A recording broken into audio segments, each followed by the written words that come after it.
All right, good afternoon, students. Welcome to math. Today we're going to be working with 2.2 dividing fractions. Your standard that we're going to be working with is 6th grade number sense A.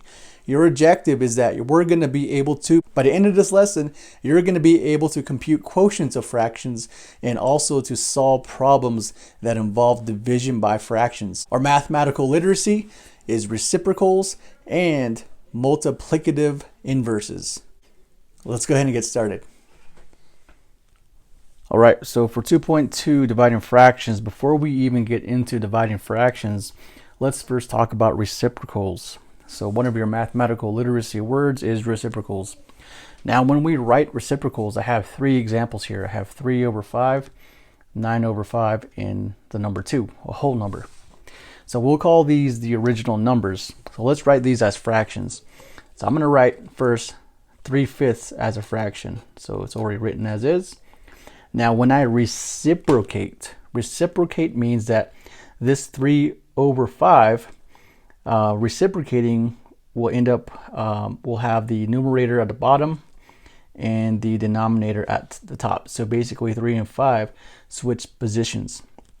So the fraction 3/5, when we reciprocate it, it's going to be 5 over 3.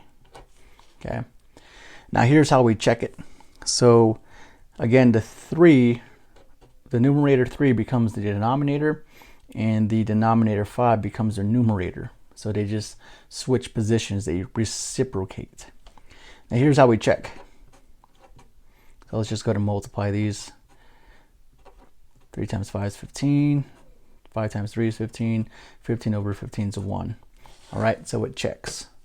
Let's do that again with 5 over 9. Or we should say 9/5. So 9 over 5. And we reciprocate 9 over 5. That now becomes the 9 goes on the bottom and the 5 goes up top. Okay, so we reciprocated. We inverted 9/5 to 5 over 9. And let's go ahead and check that.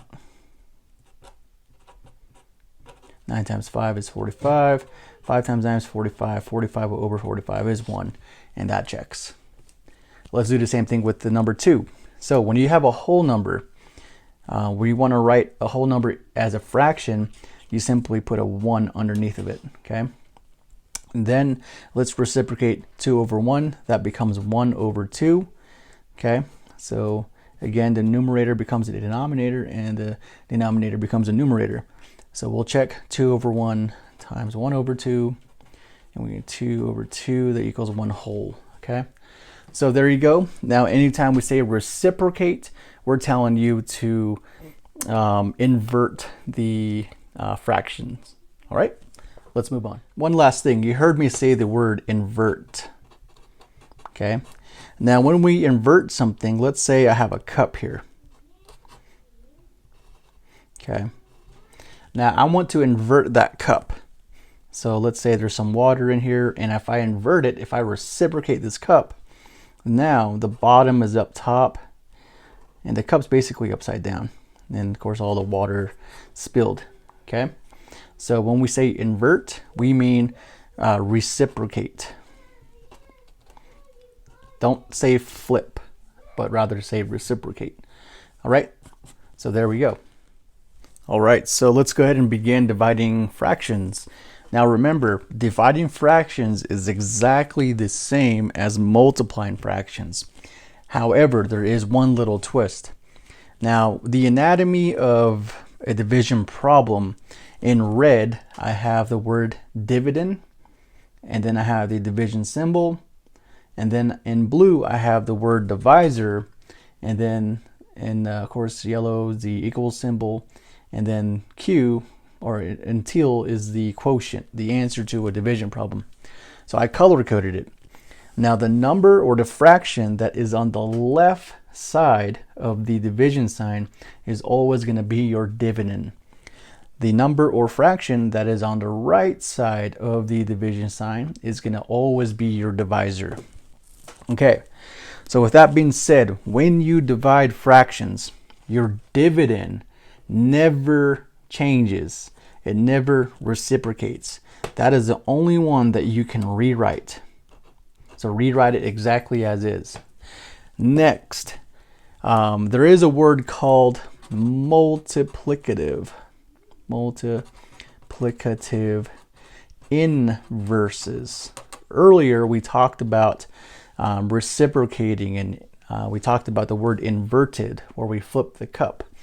Now the same thing with multiplicative inverses. In other words, we have the division symbol, and what's the opposite of division? Multiplication. So these are what we would call multiplicative operations or multiplicative inverses. So in this case, when we divide fractions, rewrite your dividend exactly as is, okay, like we did here. Next, what I want you to do, so you just bring that down, the division symbol, change it to the multiplicative inverse of division, which is multiplication. Okay, so in other words, change your division sign to a multiplication symbol, and then that 5/12, the divisor, is the only one that you reciprocate. In other words, the number that's on the right side of the division symbol, that's the only one that you reciprocate. So that 5/12 becomes 12/5. Okay? And then from here, it's back to multiplying fractions. So you multiply your numerators, okay, and multiply your denominators. So in this case, we have 3 times 12 as our numerators that we're multiplying. Color code this.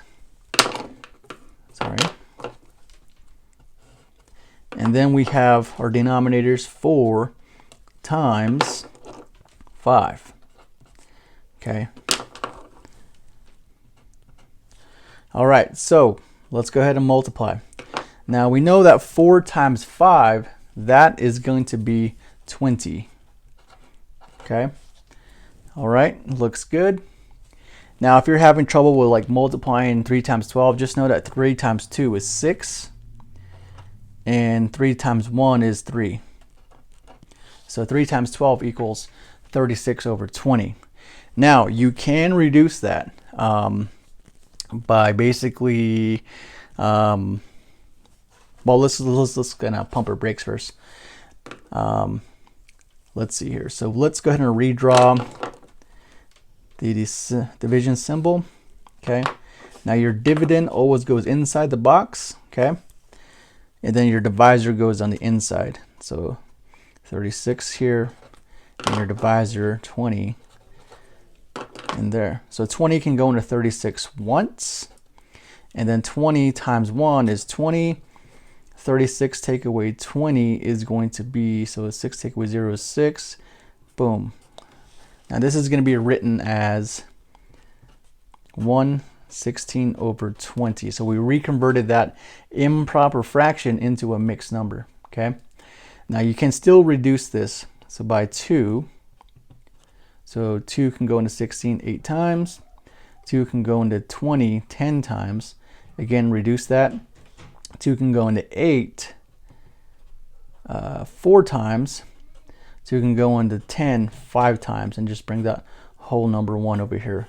Okay, there you go. So the quotient is going to equal 4/5. All right. So again, I didn't divide to break the number into smaller pieces, but rather I just use a division symbol to reconvert that improper fraction, 36/20, into a proper fraction, or in other words, a mixed number, and I reduced. All right, there you go. And let's go ahead and look at another problem. Okay, in another example, we're gonna find 1/6 divided by 2/3. Again, in red, I'm gonna rewrite my dividend. 1/6. Again, your dividend's on the left side of the division symbol, and again, you do not change that. You do not reciprocate the number on the left side of the division symbol. Next, your divisor, 2/3. Okay, so I'm going to rewrite 2/3 here, and that is the only one that you reciprocate. Okay, so let's go ahead and get started. So that 1/6 stays the same, and I'm going to go ahead and write the multiplicative operation. In other words, the opposite of division is multiplication.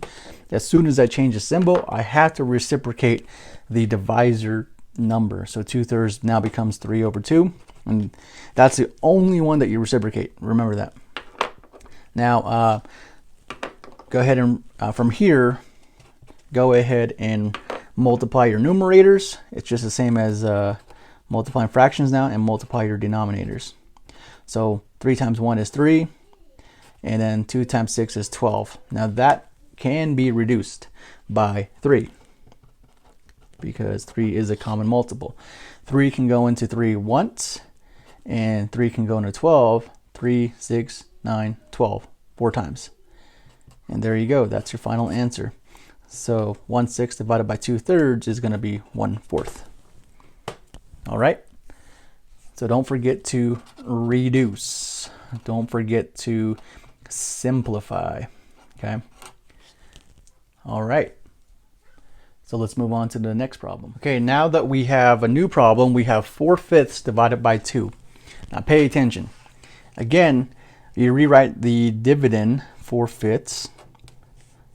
You change a whole number into a fraction by simply putting a 1 underneath. Change that symbol of division to the multiplicative inverse, which is multiplication. So in other words, change the division sign to multiplication. When you do that, you have to reciprocate the divisor number, so that 2/1 becomes 1/2. Then multiply your numerators, then multiply your denominators. So 4 times 1 is going to be 4. 5 times 2 is going to be 10. Now, both of those are going to be divisible by 2. In other words, you're going to reduce. 2 can go into 4 twice. 2 can go into 10 5 times. Your final answer is going to be 2/5. All right. So in other words, 4/5 divided by 2 is going to be 2/5. Sound good? All right. We're going to do one more. So you just divided by a whole number. Okay. Let's go ahead and try something different where we can switch things around by putting 2 divided by 4/5. Now here's the thing, you just got to pay attention. So we're going to find this now. Now again, your dividend 2, you make that into a fraction by putting a 1 underneath. But that dividend, you just simply rewrite it. The division symbol, rewrite the multiplicative inverse. So division becomes multiplication. When you do that, you reciprocate the second fraction, the divisor. So 4/5 becomes 5/4. Now multiply your numerators and multiply your denominators. So 2 times 5 is going to be 10. And then 4 times 1 is 4. So you have an improper fraction there. Again, if you want, you can reduce this by 2. 2 can go into 10 5 times. 2 can go into 4 twice. Now you still have an improper fraction. That's where your numerator is larger than your denominator. In that case, what you'll do, break up your division symbol here, that denominator. So that one basically goes out here as your divisor. The numerator is your dividend. So 2 can go into 5 twice. 2 times 2 is 4. 5 take away 4 is 1. So your quotient 2 is going to be your whole number. Okay. Your quotient 2 is your whole number. And your remainder 1 is your numerator. Your divisor 2 is your denominator. Okay. So there you go. All right. So hopefully you paid attention, and remember that if you have any questions to ask me, don't forget your key vocabulary words is reciprocals and also multiplicative inverses. So by now you should be able to explain division of fractions. You should be able to find reciprocals of numbers, and you should be able to divide fractions by fractions and divide fractions by whole numbers. All right. Well, let's go ahead and kick this off. Don't forget to do your homework. You will have 12 problems per lesson now, and everything is going to be done on Schoology. So make sure you log into Schoology and go ahead and take care of that. After you do your assignments, you will have 2 attempts. We'll take the higher score out of the 2 attempts. But what we need you guys to do is we need you guys to still upload your scrap paper, okay? So we'll go ahead and have you guys start doing that. Hopefully it'll make things easier. All right, talk to you later.